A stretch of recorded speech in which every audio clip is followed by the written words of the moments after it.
you know New York. We were just talking about this before, so of course I'm going to ask you about Zohran Mamdani. Yes. And populism from the left context here. We just talked about Donald Trump. I wonder if in some way Mamdani's shock win in the primary is a bookend to the 10 years of Donald Trump coming down the golden escalator in Midtown.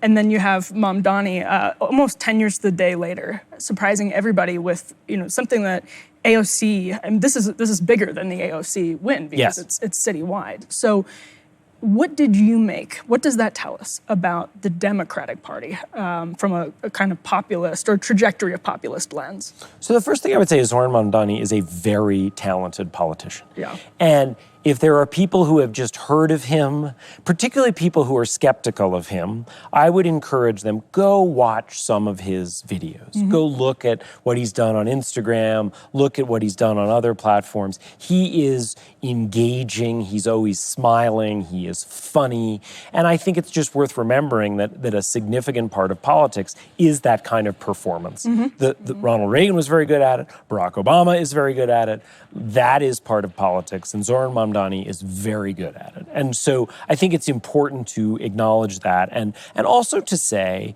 that the center left, which was really his main opposition, has two really bad candidates in this race, right?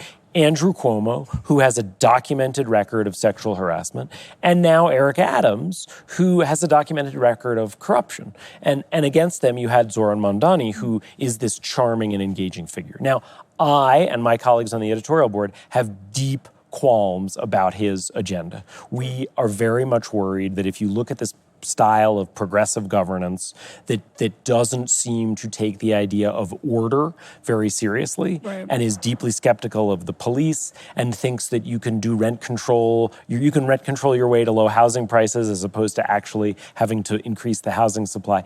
That record just hasn't looked very good. New York is a worse place to live by most metrics than when Bill de Blasio, another progressive, became mayor. Chicago is struggling incredibly with their current progressive mayor. Cities on the West Coast like Seattle and San Francisco are looking at some of their progressive policies like we can just let people use drugs and not worry about it and saying that was a mistake. And so I do really have concerns about Mamdani's agenda. Mm-hmm. Now, he has shown some signs that he is willing to listen to criticism and moderate. So I don't know if he wins what kind of mayoralty he would have.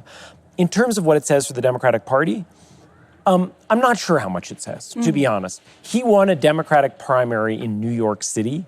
There is still no evidence at all that a candidate like Zohran Mamdani can win tough races in purple states or in congressional districts. None at all.